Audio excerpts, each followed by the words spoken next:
Hello everyone! Get ready to bake two irresistible treats. Perfectly patterned cookies for that elegant crunch, and a melt in your mouth mini cookies that'll disappear in seconds. Stay tuned for the full recipe. So if you want to learn how to make them, then just keep watching. To make these cookies, it's gonna be absolute fun. So go ahead and get your little ones to help along. So starting with the butter, we will take room temperature butter along with icing sugar, or home ground sugar is just fine, but make sure to sieve it through.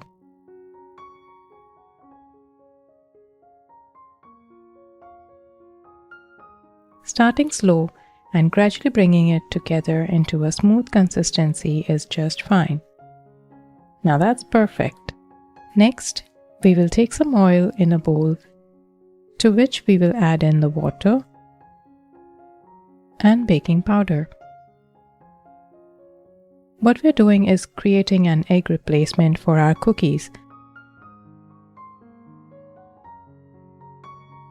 I find this substitute to be better than the actual egg.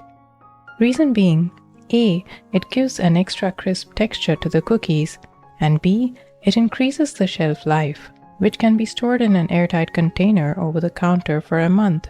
Now we shall go ahead and add the dry ingredient, which is the all-purpose flour. We will do this by adding it in batches to help incorporate all the dry completely into the wet ingredients. Remember, baking is all about balance. Too much mixing can make the cookies tough.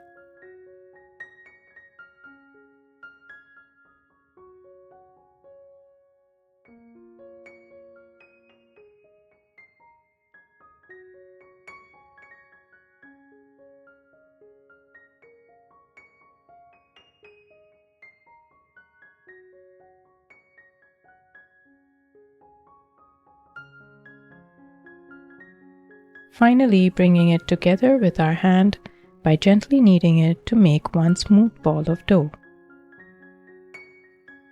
This is the texture we are looking for.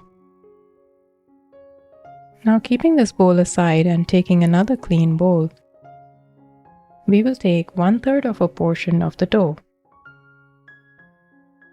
Now adding a tablespoon of cornstarch into the large portion and 2 tablespoons of cocoa powder into the other. Mix it well, and at this point we can add the vanilla extract and mix it enough to combine it well. In the other bowl we will add the coffee essence. You can add coffee powder if you like and mix it in just as well. Make sure to knead the dough enough to get an even coloring of the chocolate. Now take the vanilla dough onto the workstation and make it into a log.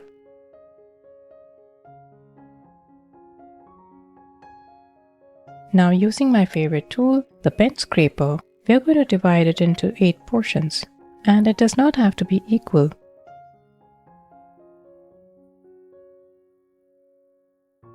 Now taking one portion at a time, we will roll it into a thin log and then repeat the same for the rest. Now taking our chocolate dough, we will repeat the same for this as well, except that we will divide it into a portion of less than the white dough. So if the white is 8, we will keep the chocolate to be 7 portions. And then just like how we did for the white dough, we will roll it into a thin log and repeat the same for the rest of the portions. Now taking the white log and alternating with the chocolate, we will layer it one over the other, gently pressing it down to hold it together like I've shown here. Notice that I'm not trying to be perfect in keeping the length or the width to be the same. The idea is to get a pattern that makes each cookie look different from the other. Finally, once you've got them all layered up, we will press it down gently to form it into one big rectangular log. As you go along, make sure to close any gaps there may be. And finally, we will take it into the cling wrap and place it into the refrigerator for about 15 minutes. This is to allow the dough to rest before we slice into it. Once it is firm enough, we will bring it onto the workstation and unwrap to slice into it. You can always place a portion of it wrapped into the freezer and use it for another day. Now slicing into it, we get to see such an amazing pattern created, which is quite breathtaking and satisfying too. Let me know what you think about it in the comments below. And if there is a pattern you think we could do differently, surely I'd love to hear from you. So do write to me in the comments below. Now placing the cookies onto the baking tray lined with the parchment paper and taking them in 2 batches, we will bake them in a preheated oven at 170 degrees for about 14 to 16 minutes.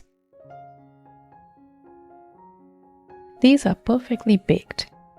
You'll know when they are ever so light golden on the sides, which ensures a perfect crisp cookie. Time to have them with your friends over tea or coffee as you may. These look so attractive. Surely you wouldn't want to miss to try one. So do give this recipe a try and let me know how it turns out. Next up, bite-sized cookies that are perfect for snacking or sharing.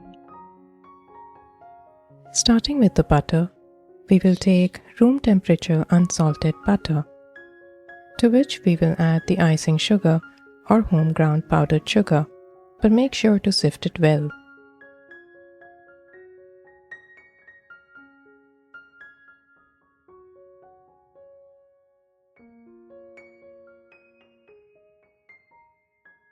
This will take only a minute or 2. Once done, we will take some saffron strands in a clean bowl, to which we will add a teaspoon of warm milk.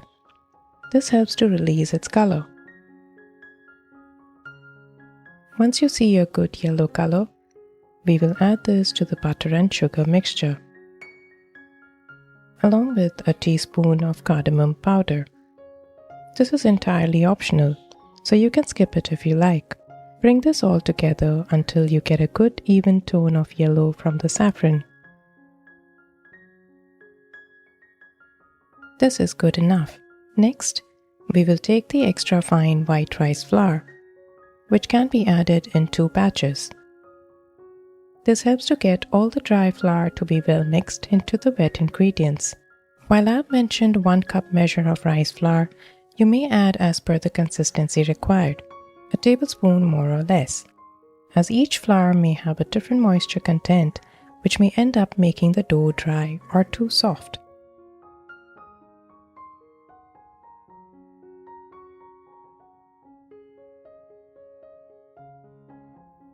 Once you find the dough almost coming together, we will set this aside to prepare our last ingredient.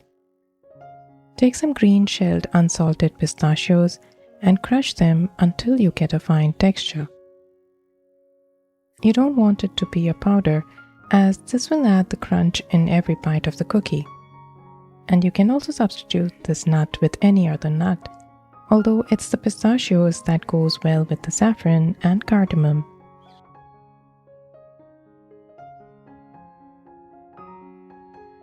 Once you've mixed in the nuts, you may start kneading it with your hands to bring it all together.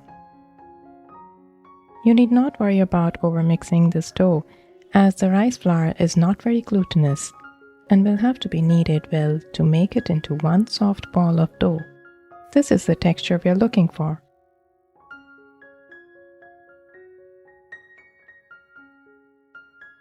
Once done, we will now take our baking tray and line it with the parchment paper. Now taking just a dollop of dough and gently kneading it to make it into a smooth ball without any cracks.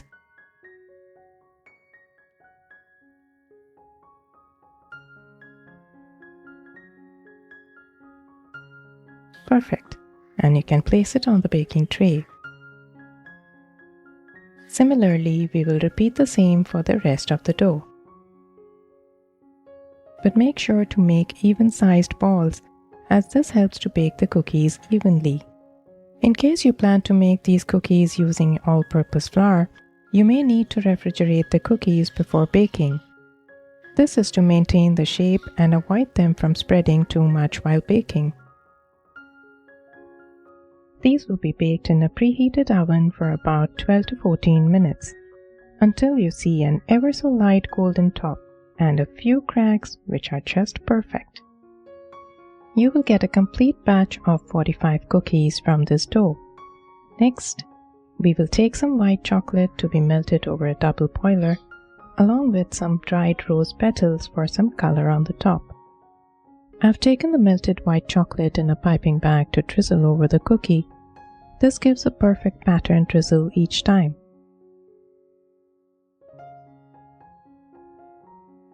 And we will sprinkle some of the rose petals over it before the chocolate starts to set. Similarly, repeat the same for the rest of the cookies and allow the chocolate to firm up before you can store them.